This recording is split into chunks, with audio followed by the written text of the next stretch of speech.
আমি কেন দোয়া কবুল করি না একটু শুনেলে? বলে কেন? ওই মজলিসের ভিতরে এমন একজন মানুষ বসেছে রে মশা,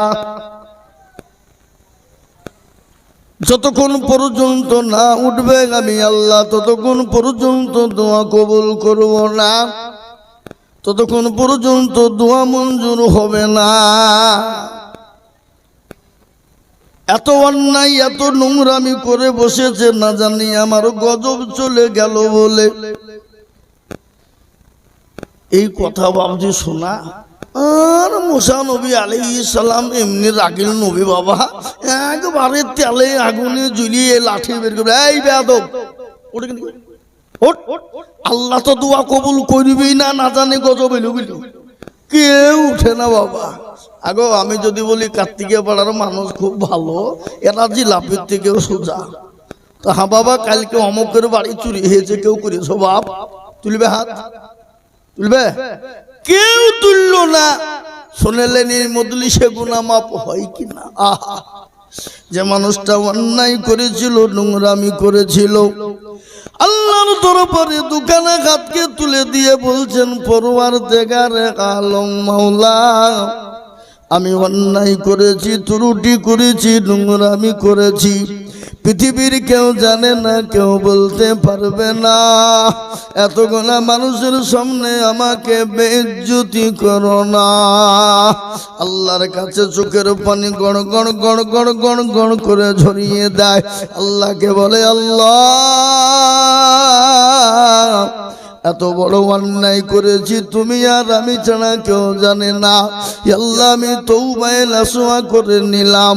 আল্লাহ কোরআনেই বলেছেন, ইয়া আইয়ুহাল্লাযীনা আমানু তুবু ইলাল্লাহি তাওবাতান নাসুহা।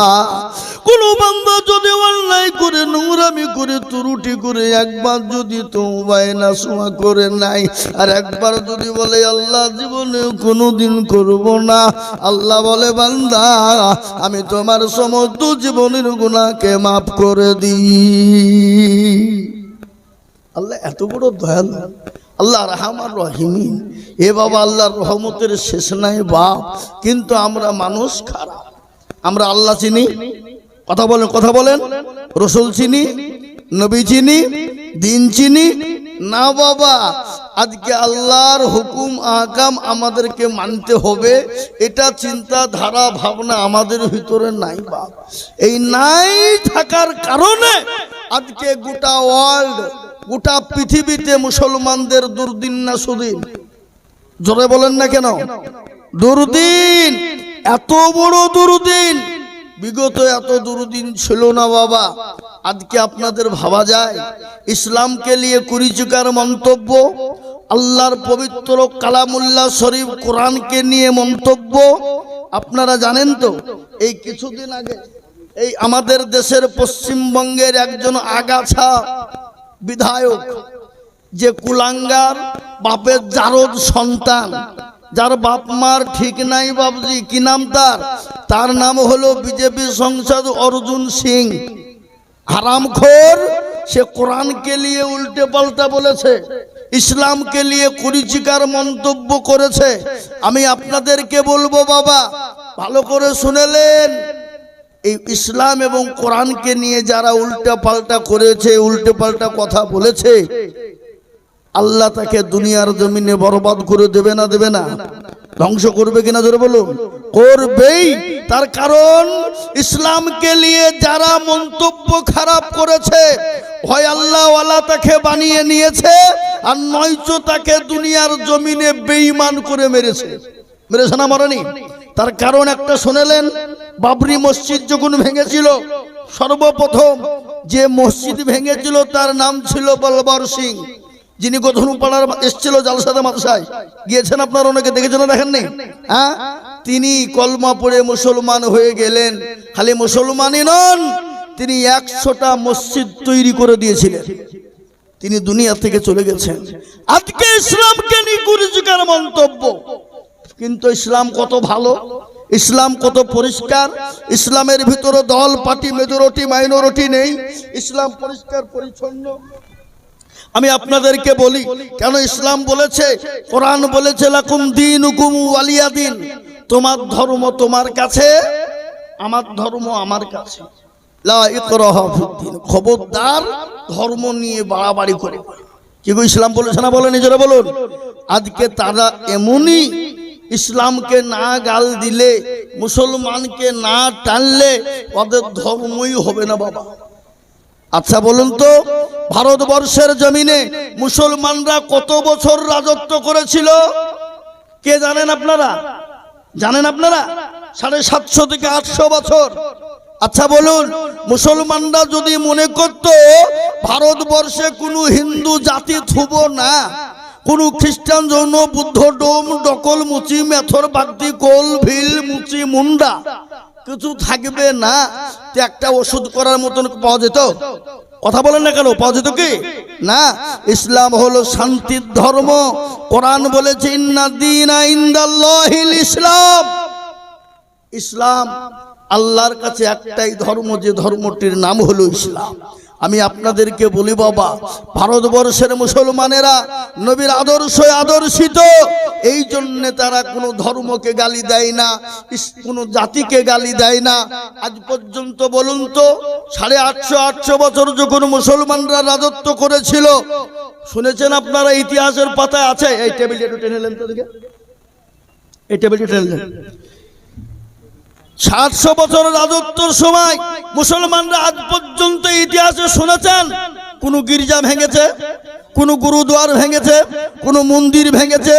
এ বাবা না, মুসলমানদের এই শিক্ষা নেই। কেন? এরা হলো জাতি, এরা হলো নবীর আদর্শ আদর্শিত। রাসূলুল্লাহ বলেছেন কোন ধর্মকে গালি দিও না। ইসলাম বলেছে কোন ধর্মকে আঘাত করো না। ইসলাম বলেছে কোন ধর্মে আঘাত করো না। এটি ইসলামের শিক্ষা। আর আজকে আমাদের ধর্মে ইসলামকে কুরুচিকার মন্তব্য করে মাদ্রাসা, মসজিদ, মার্কাজ, খানকা, গোরস্থান, ঈদগাহকে বুলডোজার দিয়ে তোমরা ভেঙে দিছ। কিন্তু শুনে নাও, আল্লাহ মানুষকে ছাড় দেয় কিন্তু ছেড়ে দেয় না। কেননা ভারতবর্ষের জমিনে মুসলমানরা রাজত্ব করেছিল, কোনোদিন কোনো ধর্মকে আঘাত করেনি। আজকে দুদিনের তুমি দায়িত্ব পেয়ে এই ভেঙে ওই ভেঙে মুসলমানদেরকে গালি গোলাজ, কোরআনের বিরোধী, মাদ্রাসার বিরোধী। শুনে লাও, কেন মুসলমানরা গালি দেয় না? এরা নবীর আদর্শ আদর্শিত। কি নবী শিক্ষা দিয়েছে? বেজাতিকেও তোমরা সম্মান ইজ্জত করো, সম্মান করো। এ বাপজি আমার দরদি, আমার ভাইয়েরা, আল্লাহর নবীর একটা ঘটনা মনে হয়ে গেল। প্যারা নবী একদিন সাহাবায়ে কেরাম রাদিয়াল্লাহু তাআলা আনহু আজমাইনদেরকে নিয়ে কোরআন শিক্ষা দিচ্ছেন। কোরআন হাদিসে এসেছে খায়রুকুম মান তাআল্লামাল কুরআনা ওয়া আল্লামাহু। আছে না নাই গো? রাসূলুল্লাহ বললেন যারা কোরআন শিখে আর পৃথিবীর যারা শিখায়, তারা হলো পৃথিবীর সর্বশ্রেষ্ঠ ব্যক্তি। কিন্তু আমাদের দেশে সর্বশ্রেষ্ঠ ব্যক্তি কারা? যাদের পয়সা আছে, যাদের ইজ্জত সম্মান মান আছে। এ বাবা তাদের নাকি? কিন্তু কোরআন ওয়ালাদের মান নাই, ইজ্জত নাই। ইজ্জত দেবেন আল্লাহ। কি যে কে দেবে জোরে বলুন? আল্লাহ। তো মহতারাম বুজুর্গ দোস্ত, সাহাবায়ে কেরামদেরকে কোরআন শিক্ষা দিচ্ছে। ইতিমধ্যে এক জাতিতে ইহুদি আল্লাহ রসুলকে এসে বলি, ইয়া রাসূলুল্লাহ, ওগো মুহাম্মদ সাল্লাল্লাহু আলাইহি ওয়াসাল্লাম, আমি 100 খান টাকা আপনাকে দিলাম, একটু আপনি আমানত হিসাবে রেখে দিন, আমি 15 দিনের মাথায় নেব। আহা, দয়ার নবী, মায়ার নবী, রহমাতাল লিল আলামিন, তিনি রেখে দিলেন। একদিন চলে যায়, দুদিন চলে যায়, 3 দিন চলে যায়, 4 দিন 5 দিন যখন কেটে গেল বাবা, আসহাবে সুফার ভিতরে নবীজি বসা। ইতিমধ্যে কাফের ওই ইহুদি আল্লাহ নবীর কাছে গিয়ে কলার কানা চেপে ধরে বললেন, মুহাম্মদ, আমি জানি তোমার বংশের মানুষ বড় খারাপ, তোমার খানদান খারাপ। আমি তোমাকে বলতে চাই, আমি তোমাকে টাকা রাখতে দিয়েছিলাম, কিন্তু সেই টাকাটা এখনো দাও না। বিশ্ব নবীর কলার কানা যখন ধরলেন, সাহাবায়ে কেরাম রাদিয়াল্লাহু তাআলা আনহু আজমাইন তিনারা সহ্য করতে পারেন না। হযরত ওমরের হাতে ছিল উলঙ্গা তরবারি বাবা, আর ওই তরবারি নিয়ে ওই ইহুদির হাতের উপরে মৃত্যু আঘাত করে দেয়। হাতটা খুলে গেল।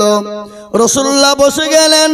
ইহুদি অনেক দূরে গিয়ে দুই হাঁটুর মাঝখানে মাথা ভরে দিয়ে বসা। কিছুক্ষণ পরে নবী মায়ার নবী ডাক দিয়ে বলেন, ওমর গো, ও ওমর, কেন তুমি ওকে মেরেছো বলো? যাও, তাকে 100 টাকা তুমি দিয়ে দাও, আর মারের বদলায় তুমি 5 কিলো খেজুর ধরিয়ে দাও। তিনি তো দয়ার নবী, তিনি তো মায়ার নবী। ইহুদি মনে মনে করল, আরে ইনি তো সেই নবী, ইনি তো সেই রসুল, ইনি তো আব্দুল্লাহ লাল মামিনার লাল, ইনি সেই নবী মুহাম্মদ। তিনি আপনার ভিতর দিকে বসে বসে ভাবছেন, বিশ্ব নবী তিনি তো দয়ার নবী, মায়ার নবী, রাহমাতাল লিল আলামিন। গজল আছে না, নাই গো? আল্লাহর নবী, মায়ার নবী গো, আপনি নবী আমার জীবনের জীবন, আপনি আমার জীবন সাথী, অন্ধকার কবরের বাতি, আপনি হইলেন নির্দুনিয়ার ধন। আল্লাহর নবী, মায়ার নবী গো, আপনি নবী আমার জীবনের জীবন, রাহমাতাল লিল আলামিন, আপনি উম্মতের জামিন, আপনাকে বানাইল আপনজন। আল্লাহ নবী, মায়া নবী গো, আপনি নবী আমার জীবনের জীবন। দেখিয়া আপনার মাঝে যা, ভাগ্যবতী হলেন খাদিজা, সোফা দিলেন জীবন যৌবন। ও মাল দৌলত যা ছিল, আপনাকে সোফা দিল, আপনাকে বানাইল আপনজন। আল্লাহ নবী, মায়া নবী গো, আপনি নবী আমার জীবনের জীবন। হে মুসলমান দরদি, তিনি তো নবী মায়ার নবী, রাহমাতাল লিল আলামিন। ওমরকে ডেকে বলে, ওমর গো, যাও, থেকে 100 টাকা তুমি দিয়ে দাও, আর তার কাছ থেকে 5 কেজি খেজুর তুমি বেশি দাও। ইহুদি কিছুক্ষণ পরে রসুলের কাছে এলেন, নবীকে বললেন, ইয়া রাসূলুল্লাহ, ইয়া হাবিবাল্লাহ, নবী গো, আপনি আমাকে ক্ষমা করে দিন, মাফ করে দিন গো নবী। ও গো নবী, আমি আপনার সামনে অন্যায় করে ফেলেছি, আমি তো আপনার উম্মত নয়, আমি হলেন ঈসা নবী আলাইহিস সালামের জামানার উম্মত। নবী, আমি তাওরাত, জবুর, ইনজিলের ভিতরে দেখেছিলাম পৃথিবীর জমিনে এমন একজন নবী আসবে, এমন একজন নবীর আবির্ভাব হবে, ওগো নবী, যার বাপের নাম হবে আব্দুল্লাহ, যার মায়ের নাম হবে আমিনা, যার চেহারা হবে অতীব সুন্দর, যার চুলের মাঝখান দিয়ে সিঁথি পড়া থাকবে। ওগো নবী, আমি আপনাকে পরীক্ষা করেছিলাম। এ বাবা, একটা কথা আপনাদেরকে শোনাই, বলুন তো নবীজি কি পরতেন? নবীজি একখানা থান পরতেন, কাটা লুঙ্গি, সাদা একটা পোশাক পরতেন, আর মিডিল দিয়ে মাথায় সিঁথি পাড়তেন। এত সুন্দর লাগতো, রাজাকে তার সিংহাসন অত সুন্দর লাগে না। বিশ্ব নবীকে বললেন, নবী গো, আপনি আমাকে ক্ষমা করে দিন, মাফ করে দিন, আর আপনি আমাকে পড়িয়ে নিন কলেমা লা ইলাহা ইল্লাল্লাহু মুহাম্মাদুর রাসূলুল্লাহ। এ মুসলমান, ইসলাম কোনো তরবারির দ্বারা ইসলাম আসে নাই, জবরদস্তি ইসলাম আসে নাই, কাউকে মেরে কেটে আপনার ভয় দেখিয়ে ইসলাম আসে না। আর এই যুগের বেঈমান কাফের মুশরিক ইহুদির দলেরা বলে ইসলাম তরবারির আঘাতে এসেছে, ইসলাম জোর করে এসেছে। আরে বাবা না, ইসলাম এসেছে এত সুন্দর ব্যবহার দেখে যে মানুষ অটোমেটিক পাগল হয়ে গেছে। এ বাবা, ইসলাম জোর করে আসেনি বা, ইসলাম এসেছে মহব্বত দিয়ে, ভালোবাসা দিয়ে, প্রেম দিয়ে, প্রীতি দিয়ে। বাবা, ইসলাম এসেছে। আজকে একটা কথা শুনেলেন ভালো করে, ইসলামের জন্য নবী কোনোদিন কাউকে মেরেছেন, কারোর উপর জবরদস্তি করেছেন, অত্যাচার করেছে, তরবারির আঘাত করেছে, সাহাবারা করেছে? জোরে বলুন, করে জোরে বলুন না। আর নবীর আদর্শিত যারা হবে তারা কখনোই মানুষকে জবরদস্তি করতে পারে না, তাদের দ্বারাই অন্যায় হতে পারে না, তাদের দ্বারাই নোংরামি চিটারি বাটফারি হতে পারে না। তার কারণ একটাই শুনলেন, আল্লাহ নবীর সাহাবা যার নাম হলো হযরত ওমর রাদিয়াল্লাহু তাআলা আনহু, তিনি ছিলেন নবীর আদর্শিত, তিনি ছিলেন নবীজির সাহাবা। শুনলেন তিনি কেমন নেতা ছিলেন। আর আমাদের দেশের আজকাল নেতারা বাবা, কাকে ঠগাবো, কাকে মারবো, কার জবরদস্তি করব, এ বাবা কোন ধর্মকে আঘাত করব, এ চিন্তাধারা ভাবনা। জোরে বলুন ঠিক না বেঠিক? কথা বলেন। এ বাবা, আবার কিছু নেতা আছে বাবা, পদের জন্য বাবা নিজের ঈমান পর্যন্ত বিক্রি করে দিছে না? কথা কয় না? নাই? তবে একটু কথা বলবেন, তবে ভালো লাগবে। এ বাবুজি, হ্যাঁ সুবহানাল্লাহ, শুনেলেন নেতা কাকে বলে? হযরত আমিরুল মুমিনিন খলিফাতুল মুসলিমিন। তিনি অর্থ জাহানের খলিফা, অর্থ পৃথিবীর খলিফা। আল্লাহু আকবার। কেমন নেতা দেখলেন ভালো করে? রাস্তা দিয়ে একাই চলে যায়, সিকিউরিটি নেই, বডিগার্ড নেই, কিচ্ছু নেই। আর আমাদের দেশের বাপজি যদি মেম্বার হতে পারে তো 4টে করে বডিগার্ড। কথা কয় না? মেম্বার 4টে বডিগার্ড, প্রধান 8টা বডিগার্ড, সভাপতি 10টা বডিগার্ড। এমএলএ এর কথা তো এমপির কথা ছেড়ে দিল কেন? ও মাল সব 2 নম্বরই মাল। কথা কয় না কেন? লোকের ঘর মারা টাকা, লোকের পায়খানা মারা টাকা, এ কথা বলে না? হ্যাঁ, কেন? ওদের ভয় আছে, কেন কখন উড়িয়ে দিবে, তার লেগে বডিগার্ড। আর অর্থ জাহানের খলিফা, তার কোনো বডিগার্ড না, তার কোনো রকমের কোনো সিকিউরিটি না।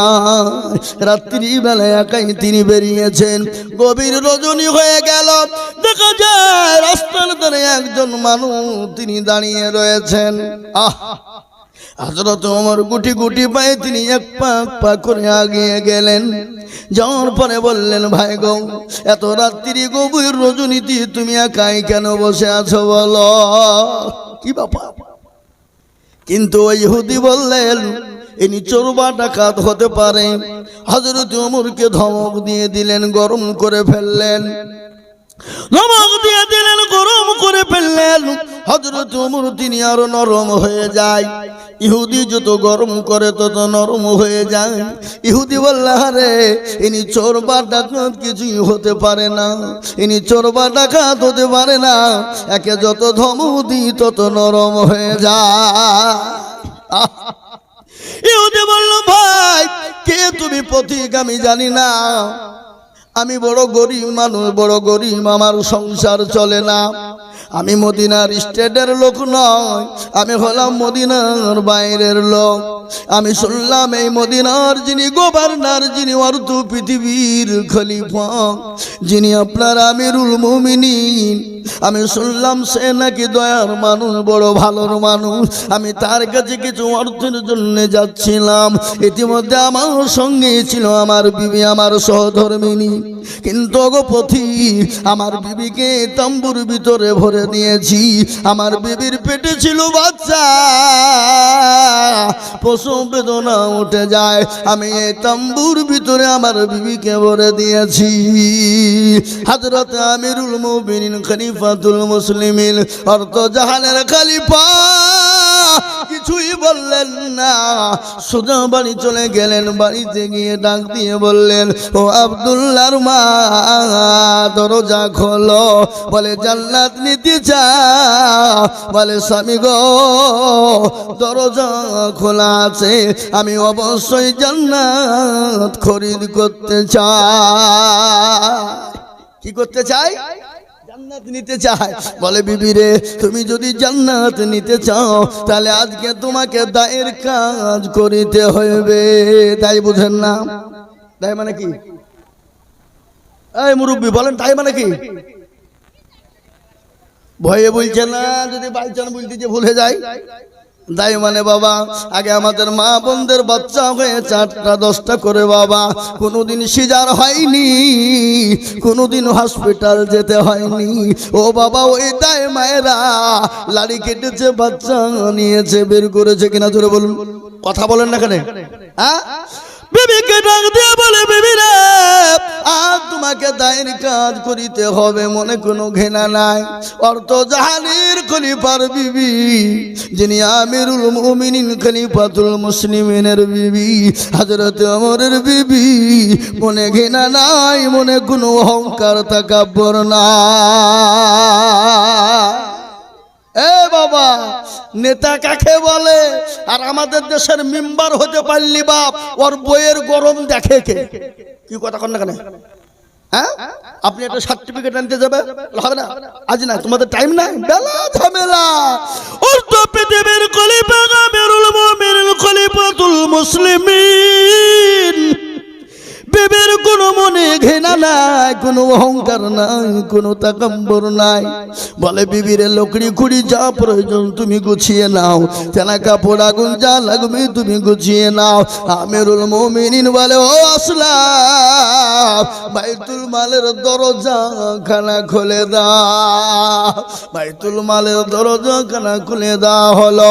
অর্থ পৃথিবীর খলিফা বস্তায় করে ময়দা ভরে নিলেন, খেজুর ভরে না। আসলামকে বলে, আসলাম রে, আমার বোঝা আমার মাথায় তুমি তুলে দাও। আসলাম বলে, ও আমিরুল মুমিনিন, আমি আপনার গোলাম রয়েছি, আমি থাকতে আপনি কেন বোঝা বহন করবেন? আল্লাহর নবীর সাহাবা ওমর ডাক দিয়ে বলে, আসলাম রে, আমি যে দৃশ্যখানা দেখেছি, কাল কিয়ামতের দিনে আল্লাহর আসামির কাঠ গড়া আমি উমর যদি দাঁড়িয়ে যায়, আমি আল্লাহর আসামির কাঠ গড়া থেকে বেরোতে পারবো না। আসলামকে বলল, আসলাম, আমার বোঝাটা আমার মাথায় উঠিয়ে দাও। মাথাতে তুলে নিয়ে চলে গেলেন গভীর রজনীতে, বিবিকে সঙ্গে করে নিয়ে গেলেন। বিবিকে বললেন, ও বিবি, আব্দুল্লাহর মা, ওই ভাই তুমি ওই তাম্বুর ভিতরে ঢুকে যাও। বিবি তাম্বুর ভিতরে ঢুকে গেলেন। হযরত ওমর পাথর দিয়ে আঁকা মই তৈরি করলেন, আঁকা তৈরি করে বললেন, বিবির চলে যাও। কিছুক্ষণ পর বিবি খবর দিয়ে বলেন, ও আমিরুল মুমিনিন খলিফাতুল মুসলিমিন, আপনার বন্ধুকে আপনি বলে দিন, আমার আল্লাহ একটা পুত্র সন্তান দান করেছে। এই কত যখন বলা, ইহুদি বুঝতে পেরেছেন, ইনি তো সেই ওমর, ইনি তো সেই আমিরুল মুমিনিন, ইনি তো সেই খলিফাতুল মুসলিমিন, ইনি তো সে দয়ার মানুষ। হযরত ওমরের হাত কানা চিপে ধরলেন। আল্লাহর নবীর সাহাবা ওমরকে ডাক দিয়ে বলে, ও আমিরুল মুমিনিন, আমি মদিনার লোক নয়, আমি মদিনার বাইরের লোক, জাতিতে ইহুদি, আমি অতি গরীব, আমি যাচ্ছিলাম আপনার কাছে, ইতিমধ্যে মেলা ঘটনা ঘটে গেল গো আমিরুল মুমিনিন, আমি আপনাকে ধমক দিয়েছি, আপনাকে কতই কথা বলেছি, একটু দয়া করে আপনি আমাকে মাফ করে দিবেন, ক্ষমা করে দেবেন। এই কথা যখন বলা হযরত আমিরুল মুমিনিন ছোট্ট বাচ্চার মতো ওই ইহুদির হাত কানা ধরে গিয়ে গিয়ে কান্না করতে লাগলেন। বলে ভাই ইহুদি গো, আমি তো খালি মদিনার খবর নিয়ে দেখি, আমি মদিনার বাইরের কোনোদিন খবর নিয়ে দেখি না। আমাকে তুমি মাফ করে দিও, আমাকে আসামির কাঠ গড়াই তুমি দাঁড় করিও না। আমি বলবো মুসলমান, মুসলমানদের নেতা কে বলে? মুসলমানদের নেতা কিরকম ছিল? মুসলমানরা অন্য জাতিকে গালি দেয়নি, মুসলমানদের নেতা কোনোদিন তাদের গির্জা ভেঙে দেয়নি, তাদের গুরুদুয়ার ভেঙে দেয়নি, তাদের মন্দির ভেঙে দেয়নি, তাদের কোনো রকম তাদের ধর্মকে আঘাত করেনি। আজকে কেন মুসলমানদের মসজিদ ভেঙে দাও? আজকে কেন মুসলমানদের মসজিদ মাদ্রাসা ভেঙে দাও? আজকে কেন মুসলমানদের ঈদগাহ গোরস্থান দখল করে নাও? তুমি জানো না মুসলমানরা কোনোদিন কাউকে ঠগায় না, মুসলমানদের নেতারা কোনোদিন কাউকে ঠগাতে পারে না। তার কারণ একটা ঘটনা মনে পড়ে গেল। দিল্লির সম্রাট যার নাম হলো বাদশাহ জাহাঙ্গীর, হে বাবা, তিনি তো নবীর আদর্শিত ছিলেন, তিনি দিল্লির জমিনে তিনি বাদশাহ ছিলেন। একটা ঘটনা মনে হয়ে গেল বাবা, তিনি দিল্লির জমিনে যখন গভর্নর ছিলেন, দিল্লির জমিনে বাদশাহ জাহাঙ্গীর রহমতুল্লাহ আলাইহি তিনি সম্রাট। একদিন তিনার বিবি নূরজাহান, কি নাম গো? তিনার বিবির নাম কি? নূরজাহান। তিনি বাড়িতে একাই আছেন, স্বামী বাড়িতে নেই।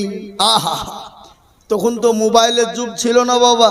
আর এখন স্বামী যদি বাড়িতে 1 বছর না থাকে, বিবির কোনো যায় আসে না, মোবাইল থাকলেই হবে। কথা কয় না কেন? হ্যাঁ, কথা বলে ঠিক না? ঠিক। স্বামীকে বলছে তোমার দরকার নাই, মোবাইল দিলেই হবে। কেন? আর পরকিয়া করা ভালো হবে। বুঝে না এইসব, মনে হয় এইসব কার্তিক সব নাই নাকি? আচ্ছা, এ বাবা দরদি মুসলমান, হযরত আমিরুল মুজাদ্দিদ হযরত আপনার বাদশাহ জাহাঙ্গীর রহমাতুল্লাহ আলাইহি তিনি বাড়িতে নান। বিবি নূরজাহান তিনি একাই ভালো লাগে না, তিনি একাই বসে বসে বাড়িতে তিনি তীর ধনুক চালায়। তীর ধনুক বোঝেন না? তীর ধনুক বোঝেন না? এখন তো তীর ধনুকের যুগ লয় বাবা, এখন ফটাম করলি বাস, নাকি বলছেন কাজ সারা। সেই সময় তীর এবং ধনুকের কাজ ছিল বাবা। বিবি নূরজাহান বড় আল্লাহ ওয়ালি বুজুর্গ মহিলা, বড় আল্লাহ ওয়ালি দিনওয়ালি মহিলা, তিনি বাড়িতে বসে বসে তীর চালায়। ইতিমধ্যে ওই পাশেই ছিল বাদশাহ জাহাঙ্গীরের বাড়ির পাশেই ছিল একটা পুকুর, আর ওই পুকুরের ভিতরে কাপড় কাচছিলেন তারা স্বামী স্ত্রী ধোবানি। আর ওই তীরখানা টপকে গিয়ে লাগবি তো না, ওই ধোবানির স্বামীকে গিয়ে লেগে যায়, তাতে ধোবানির স্বামীর মৃত্যু হয়ে যায়। কিছুক্ষণ পরে ধোবানি কান্না করে ফেললেন, হে আমার গড, হে আমার প্রভু, আমার স্বামীকে কে মেরে দিল? আমার স্বামীকে কে হত্যা করে দিল? আমার বুকের ভিতরে দাও দাও করে আগুন জ্বালিয়ে দিল। তিনি চিন্তায় চিন্তিত হয়ে গেলেন, কান্না শুরু করে দিলেন। দলে দলে মানুষ চলে আসে, হাজার হাজার মানুষ জমা হয়ে যায়। ওই ধোবানির স্বামীকে তোলা হলো, পুকুর থেকে পানি থেকে তোলা হলো। তোলার পর তীরখানা টেনে বের করলেন। তীরখানা টেনে বের করে তীরখানা চতুর্দিক উল্টে দেখলেন, এ তীর তো যার তার না, এই স্টাম্প মারা তীর, এটা হলো বাদশাহ জাহাঙ্গীরের তীর, বাদশাহ জাহাঙ্গীরের তীর। চলো বিচার নিয়ে যাব তার কাছে। বিচারখানা নিয়ে যাওয়া হলো। বাদশাহ জাহাঙ্গীর রহমতুল্লাহ আলাইহিকে ডাকা হলো। বলে বাদশাহ জাহাঙ্গীর গো, আপনি আছেন বাড়িতে? বলে হ্যাঁ। কি খবর? বলে আমি আপনার কাছে বিচার এনেছি। বলে কি বিচার? বলে এই ধোবানির স্বামীকে কে যেন মেরে দিয়েছে, এর বিচার করে দিন, আসামি বের করে দিন। বলে কিসে মারা গেছে, কে মেরে দিয়েছে? বলে তীর। বলে তীরখানা কোথায়? বলে এই তো তীর, এটা হলো আপনার স্টাম্প মারা তীর। বাদশাহ জাহাঙ্গীর তিনি তীরখানা দেখলেন, দেখার পরে বললেন, আল্লাহ এই তীরখানা তো আমার কোথা থেকে এলো, কিভাবে এলো, কোথা থেকে মারা গেল, কিভাবে লেগে গেল। তিনি চিন্তায় চিন্তিত হয়ে গেলেন। কিছুক্ষণ পর বলে, ওগো ধুবানির দলেরা শোনো, তোমরা বেরিয়ে যাও, আমাকে আসামি খুঁজে বের করতে দাও, আমি আসামি বের করে তোমাদেরকে বিচার করে দেব। এ বাবা, ধুবানির দলবল নিয়ে চলে গেল। কিছুক্ষণ পরে বাচ্চা জাহাঙ্গীর চিন্তায় পড়ে গেল, আল্লাহ আমি আসামি কোথায় পাবো, আসামি কোথায় খুঁজবো, কোন জায়গায় যাব, আল্লাহ আমি আসামি কোথায় বের করব। তিনি চিন্তায় পড়ে গেলেন। কিছুক্ষণ পরে বিবি নূরজাহান এসে বলেন, স্বামী গো, ওগো আমার প্রাণের স্বামী, আপনি চলুন গোসল করবেন, আপনি খানা খাবেন। বলে, বিবি রে না, আমি কখনোই খানাও খাবো না, গোসল করব না। বলে, প্রাণের স্বামী আপনি কেন খানা খাবেন না, গোসল করবেন না? বলে, বিবি রে, আমি যতক্ষণ পর্যন্ত আসামি না পাবো, আমি বাচ্চা জাহাঙ্গীর পানিও খাবো না। বাচ্চা জাহাঙ্গীরের বিবি নূরজাহান দিয়ে বলেন, স্বামী গো, আপনি আসামি পেয়ে যাবেন, কোনো টেনশন করবেন না। বলে, বিবি রে, আমাকে আসামি কেন তুমি বের করে দাও, আর আসামি যদি আজকে আমি না বের করতে পারি, মুসলমানদের কলঙ্ক হয়ে যাবে, মুসলমানদের আদর্শের কলঙ্ক হয়ে যাবে, মুসলমানদের বংশের কলঙ্ক হয়ে যাবে, মুসলমানদের নবীর আদর্শের কলঙ্ক হয়ে যাবে। বিভিন্ন জগৎ বলে, স্বামী গো, আপনি কোনো টেনশন করবেন না, আপনি আসামি পেয়ে যাবেন। বলে, বিবি রে, আমি আসামি কোথায় পাবো বলো? বলে, ও বিবি, আমাকে আসামি কেন তুমি বের করে দাও। বিবি বলেন, স্বামী গো, আপনি যদি আসামি পেয়ে যান, আপনি কোরআন এবং হাদিসের দিকে বিচার করবেন না, আপনি আপনার আত্মীয়র দিকে বিচার করবেন? কোনটা? আপনি আপনার হাদিস কোরআনের দিকে বিচার করবেন না আপনার আত্মীয়র দিকে টেনে বিচার করবেন? আসামি পেয়ে গেলে আমরা কি করি? নেতা বলেন, মা বলেন, বাপ বলেন, মন্ত্রী, এমএলএ, এমপি বলেন, যেই হোক না কেন, সবাই কিন্তু নিজের দিকে টেনে বিচার করে কিনা জোরে বলুন, কথা বলে না? সবাই কিন্তু নিজের দিকে বিচার করে। বাবা, বাচ্চা জাহাঙ্গীর বলে, বিবি রে, কোরআন এবং হাদিসের দিকে বেশি জীবনের মূল্য নাই, দাও নাই। ও বিবি শোনো, কোরআন এবং হাদিসের বহু দাম। ও বিবি, আমি কোরআন হাদিসের দিকে বিচার করব।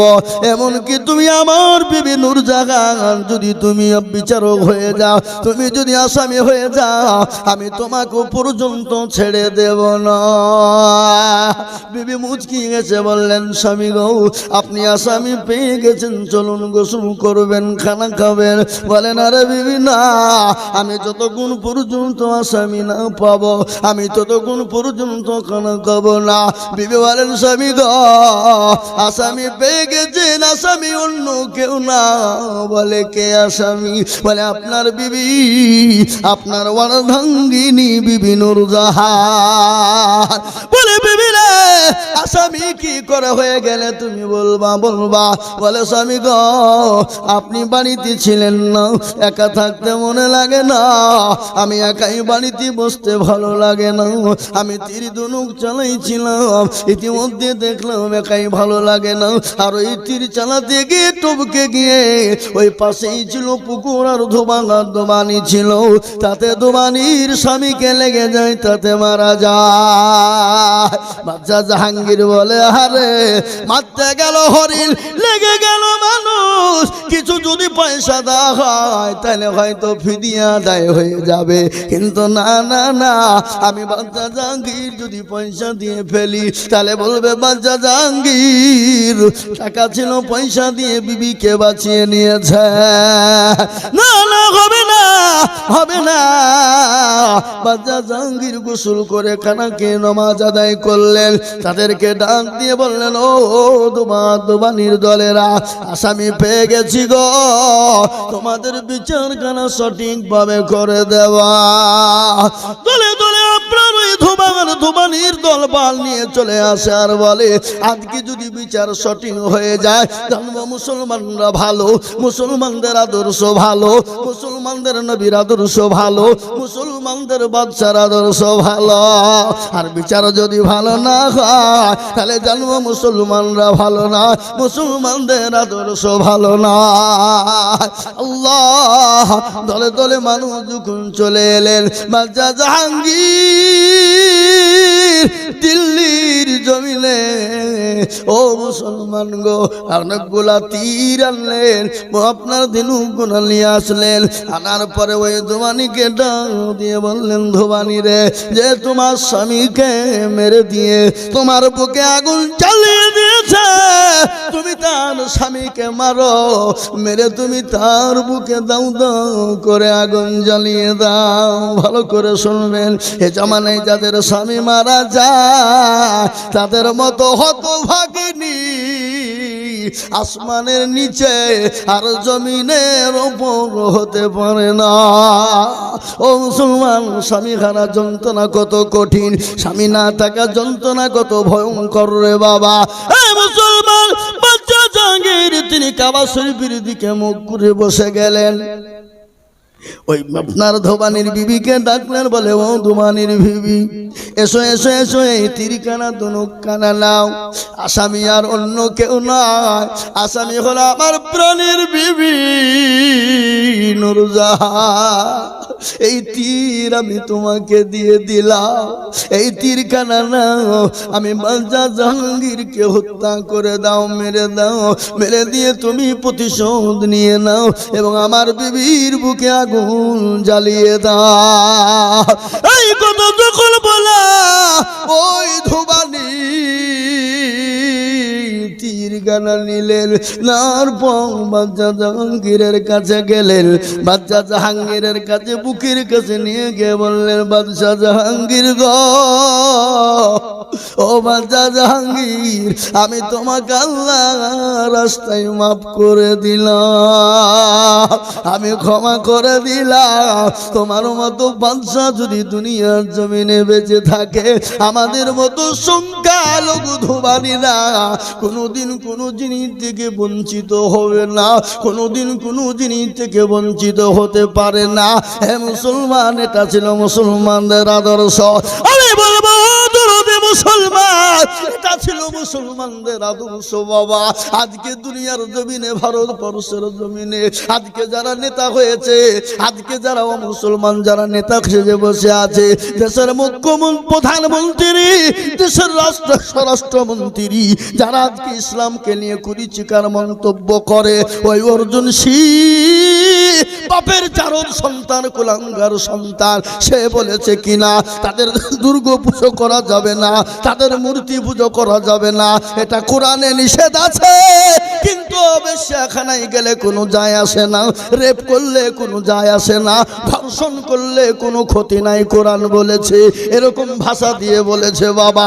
আজ আমি আপনাদেরকে বলবো, ইসলামকে মিটিয়ে দেওয়ার জন্য যুগ যুগ যুগ যুগ যুগ যুগ যুগ যুগ ধরে আজকে উঠে চলে আসছে। আমি আপনাদেরকে বলবো পারবে না, ও বাবা পারবে না। কেন পারবে না আপনারা জানেন? ফেরাউন পারেনি, নমরুদ পারেনি, আবু জেহেল পারেনি, আবু লাহাব পারেনি, উতবা পারেনি, মুগিরা পারেনি, সাইবা পারেনি। তারা যখন পারেনি ইসলামকে, কোরআনকে মিটিয়ে দিতে, এই যুগের বেঈমানেরা ইসলাম এবং কোরআনকে মিটিয়ে দিতে পারবে না। একটু হাতটা উঁচু করে দিয়ে বলুন না ইনশাআল্লাহ।